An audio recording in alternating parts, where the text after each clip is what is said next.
নমস্কার বন্ধুরা, কানিকাস কিচেনে আপনাদের সবাইকে অনেক অনেক স্বাগত জানাচ্ছি। আজকে আমি আপনাদেরকে হোয়াইট সস পাস্তা বানিয়ে দেখাবো। হোয়াইট সস পাস্তা খেতে আমরা সবাই খুব ভালোবাসি, আর এটা বেসিক্যালি আমরা ক্যাফেতে গিয়ে খেয়ে থাকি।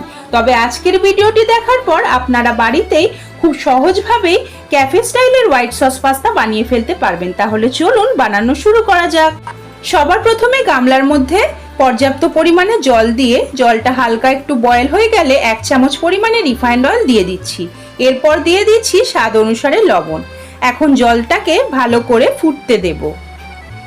জল এরকম ফুটে উঠলে আমি পেনে পাস্তা দিয়ে দিচ্ছি। আপনারা এখানে ফুসিলি, ম্যাকারনি যে কোনো পাস্তা ব্যবহার করতে পারেন। 10 থেকে 12 মিনিট সময় ধরে পাস্তাটাকে ভালোভাবে বয়েল করে নিয়েছি। পাস্তা কিন্তু একদম গলিয়ে ফেলা যাবে না। 80% মতন বয়েল হলেই আমি এটাকে নামিয়ে নিয়েছি। এখন কড়াইতে দিয়ে দিচ্ছি 2 টেবিল চামচ পরিমাণে রিফাইন্ড অয়েল। তেল খুব ভালো মতন গরম হয়ে গেলে লম্বা ক্যারাচি করে কাটা বিনস দিয়ে দিচ্ছি। বিনসটা দিয়েও নেড়েচেড়ে হালকা করে একটু ভেজে নিয়েছি। এখন দিয়ে দিচ্ছি গ্রিন ক্যাপসিকাম। আবারও কিছুক্ষণ নেড়েচেড়ে দিয়ে দিচ্ছি ইয়েলো বেল পেপার মানে হলুদ ক্যাপসিকাম। এখন দিয়ে দিচ্ছি রেড বেল পেপার মানে লাল ক্যাপসিকাম।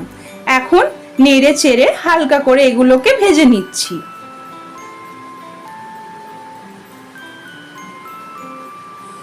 দু মিনিট নাড়াচাড়া করার পর দিয়ে দিচ্ছি সুইট কর্ন। সুইট কর্নটাকে আমি আগে থেকেই ভাপিয়ে রেখেছিলাম। এখন 1 মিনিট মতন নেড়ে চেড়ে ভাজার পর দিয়ে দিয়েছি সামান্য একটু লবণ। আবারও কিছুক্ষণ নেড়ে চেড়ে এটাকে মিনিট 2 ভেজে নিয়েছি। এখন দিয়ে দিচ্ছি পেঁয়াজ কুচি। পেঁয়াজ কুচি দিয়েও ভালো করে নেড়েচেড়ে হালকা করে সবজিগুলোকে ভেজে নিচ্ছি। সবজি কিন্তু বেশি ভাজবার কোনোই দরকার নেই। হালকা ক্রাঞ্চি অবস্থাতেই আমি এটাকে নামিয়ে নিচ্ছি। এখন কড়াইতে দিয়ে দিচ্ছি 1 চামচ পরিমাণে বাটার। বাটারটা একদম ভালোভাবে মেল্ট হয়ে গেলে দিয়ে দিচ্ছি হাফ চামচ পরিমাণে রসুন বাটা। আপনারা চাইলে এখানে রসুন কুচিও ব্যবহার করতে পারেন। এখন রসুনের কাঁচা গন্ধটা চলে গেলে 1 চামচ পরিমাণে দিয়ে দিচ্ছি ময়দা। যতটা পরিমাণে বাটার দিয়েছি ঠিক ইকুয়ালি ময়দাটাও দিতে হবে। একদম ইকুয়াল কোয়ান্টিটির ব্যবহার করতে হবে। ময়দাটাকে এরকম লাল করে ভেজে নিতে হবে নেড়েচেড়ে। এখন আমি দিয়ে দিচ্ছি হাফ লিটার পরিমাণে দুধ।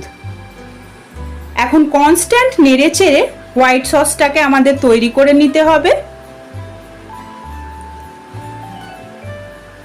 হোয়াইট সসের মধ্যে সামান্য একটু চিনি দিয়ে দিলাম, ওই 1 চামচ পরিমাণে।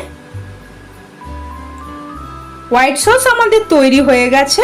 এখন আমি আগে থেকে বয়েল করে রাখা পাস্তা দিয়ে দিচ্ছি। হোয়াইট সস কিন্তু বেশি গাঢ় করবেন না, পাস্তা দিলে এটা অটোমেটিক্যালি গাঢ় হয়ে যায়, সেদিকে খেয়াল রাখতে হবে। বেশি শুকনো শুকনো হোয়াইট সস খেতে ভালো লাগে না। এখন দিয়ে দিচ্ছি আগে থেকে ভেজে তুলে রাখা সবজিগুলোকে। সমস্ত কিছু ভালো করে নেড়েচেড়ে মিশাবার পর হাফ চামচ পরিমাণে দিয়ে দিচ্ছি ব্ল্যাক পেপার পাউডার। তারপর দিয়ে দিচ্ছি পাস্তা মিক্স। এর মধ্যে oregano, parsley, onion powder, ginger powder সব রকম আছে। এখন নেড়েচেড়ে পাস্তা সেদ্ধ করে রাখা জলটা দিয়ে দিচ্ছি। এই জলটা ব্যবহার করলে পাস্তাটা খুব ক্রিমি আর স্মুথ টেক্সচারের হয়, সেটা খেতে বেশি ভালো লাগে।